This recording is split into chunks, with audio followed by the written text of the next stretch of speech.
Y20 global summit में किसने भाग लिया?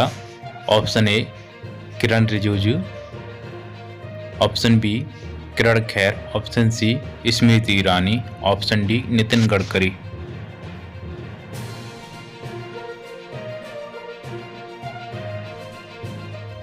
उत्तर है विकल्प ए। पहली बार virtual G20 youth 20 global summit की मेजबानी अल ख्वार सऊदी अरब से की गई थी, जिसमें युवा पोस्ट कोविड के सशक्तिकरण के लिए विचारों और संवादों का आदान प्रदान किया गया था, जहां भारतीय पक्ष का प्रतिनिधित्व केंद्रीय युवा मंत्री द्वारा किया गया था। मामलों और खेल किरण रिजिजू भारतीय पक्ष ने युवाओं को विश्वव्यापी कोविड-19 महामारी द्वारा निर्धारित चुनौतियों का सामना करने के लिए प्रेरित करने पर जोर दिया।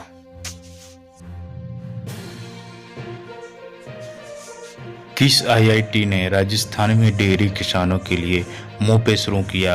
Option A IIT Guwahati, option B IIT Lucknow, option C IIT Madras, option D IIT Kanpur.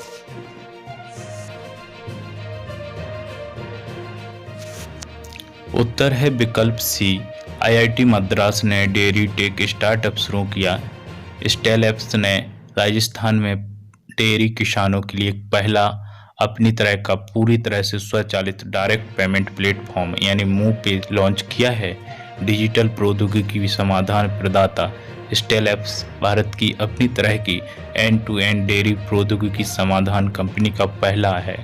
यह विश्व आर्थिक मंच के प्रौद्योगिकी अग्रदूतों में से एक है।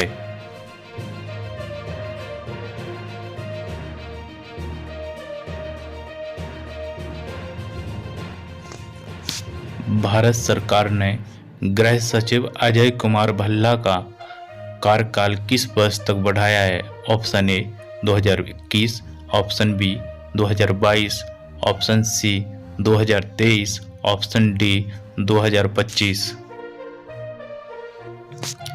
उत्तर है विकल्प ए। मंत्रिमंडल की नियुक्ति समिति ने 22 अगस्त 2021 तक गृह सचिव अजय कुमार भल्ला के कार्यकाल के विस्तार को मंजूरी दे दी है। असम मेघालय कैडर के 1984 बैच के IAS अधिकारी भल्ला को अगस्त 2019 में गृह सचिव के रूप में नियुक्त किया गया था।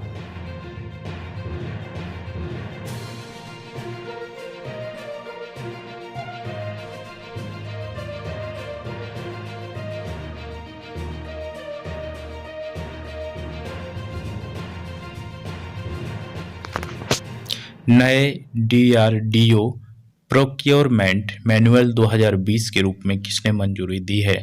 Option A Narendra Modi, B Rajnath Singh, C Amit Shah, D Nitin Gadkari.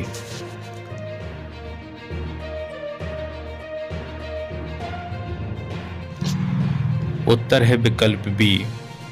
20 अक्टूबर 2020 को रक्षा मंत्री राजनाथ सिंह ने एक नए रक्षा अनुसंधान विकास संगठन प्रोक्योरमेंट मैनुअल 2020 को मंजूरी दी। मैनुअल जारी करने का मुख्य उद्देश्य अनुसंधान और विकास में MSME micro small and medium enterprises को प्रोत्साहित करना है।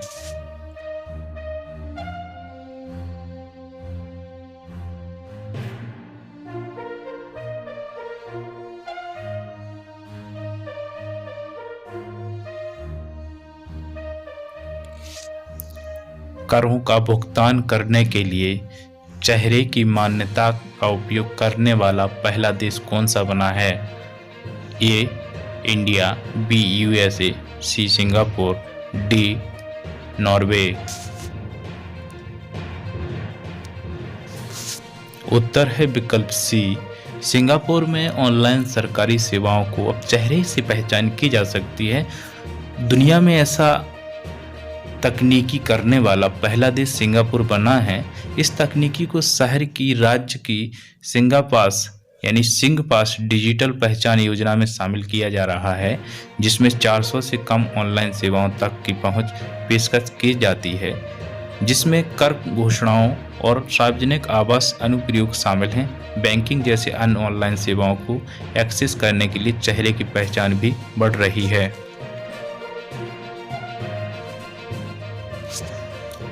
किस राज्य के राज्यपाल ने महिलाओं की सुरक्षा के लिए सेफ सिटी प्रोजेक्ट लॉन्च किया है?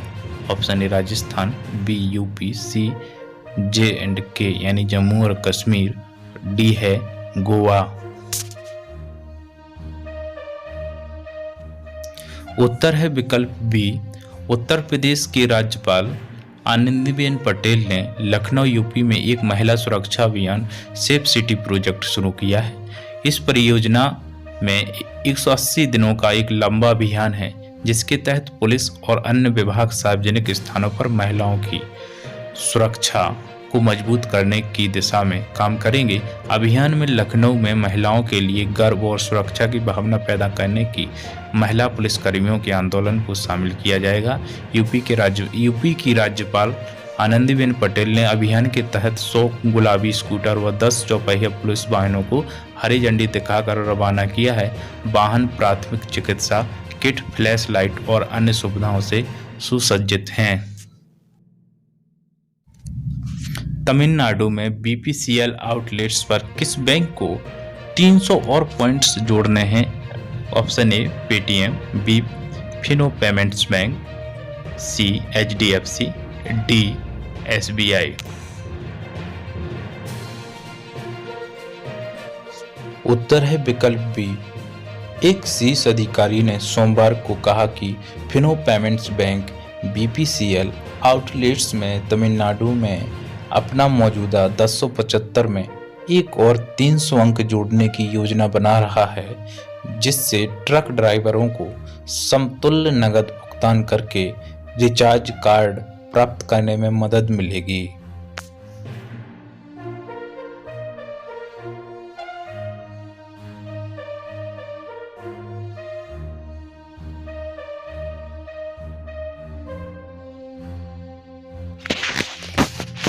एशिया पावर इंडेक्स 2020 में 4वां सबसे शक्तिशाली देश कौन सा बना है? यानी चौथा सबसे शक्तिशाली देश कौन सा बना है? A China, B Bangladesh, C India, D Russia. उत्तर है विकल्प सी। सिडनी स्थित लोबी इंस्टीट्यूट जारी एशिया पावर इंडेक्स 2020 में 100 में से 39.7 अंक के साथ भारत को चौथा स्थान प्राप्त हुआ है। एशिया पावर इंडेक्स 2020 में राज्यों की सापेक्ष शक्ति का आकलन करने के लिए 26 देशों और क्षेत्रों को रैंक करता है।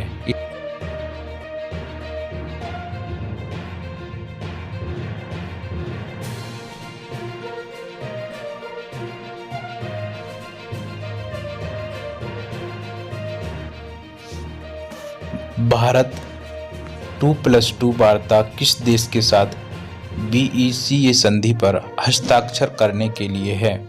पाकिस्तान, चाइना, US या रशिया।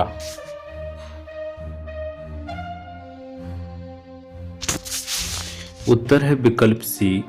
रक्षा मंत्री राजनाथ सिंह और विदेश मंत्री जयशंकर ने अपने संयुक्त राज्य अमेरिका के काउंटर पार्ट्स मार्क और माइक पोम्पियो के साथ 2+2 संवाद करने का ऐलान किया है, घोषणा की है।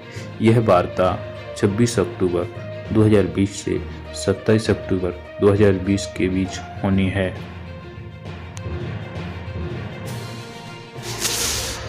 विश्व सांख्यिकी दिवस कब मनाया गया? Option A 18 October, option B 19 October, option C 20 October, option D 21 October.